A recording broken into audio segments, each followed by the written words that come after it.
Salam dostlar, Nicat Xahiş kanalıma xoş gəlibsiniz. Bu video vasitəsilə siz Heydər Əliyev prospektindəki əsas yol nişanlarını, tünel hündürlük məhdudiyyətlərini və yol nişanlarının mənasını öyrənəcəksiniz. Məqsəd sürücülərin təhlükəsiz və qaydalara uyğun hərəkət etməsini təmin etməkdir.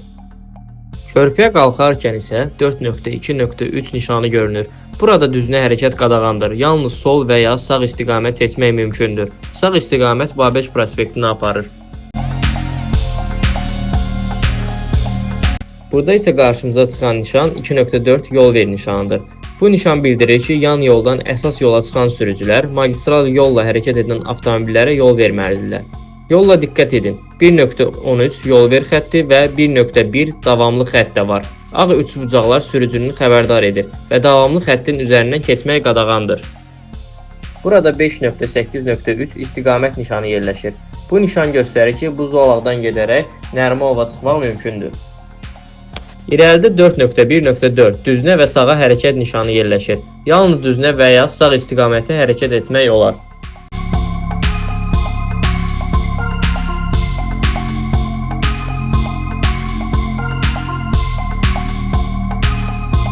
Davam edirik və növbəti nişan 3.24. Maksimal sürət həddi saatda 70 km-dir. Bu ərazidə sürət həddi 70-dən yuxarı qaldırmaq qadağandır və radar nəzarəti var.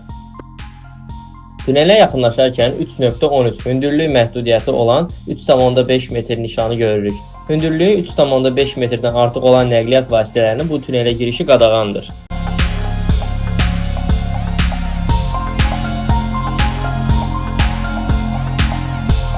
Bir qədər irəlidə isə 3.13 hündürlük məhdudiyyəti 4.5 metr tətbiq olunur. İrəlidə təkrar 4.1.4 düzünə və sağa hərəkət nişanı yerləşir. Burada isə 3.24 saatda 70 km olan sürət həddi bitir və artıq sürət saatda 90 km-ə qədər qaldırmaq mümkündür. Beləliklə dostlar, bugünkü videomuz belə idi. Əgər kanalımızda belə yol nişanları və sürücülük məsləhətləri videolarını görmək istərsinizsə, abunə olmağı unutmayın və şərhlərdə öz fikirlərinizi yazmağı unutmayın.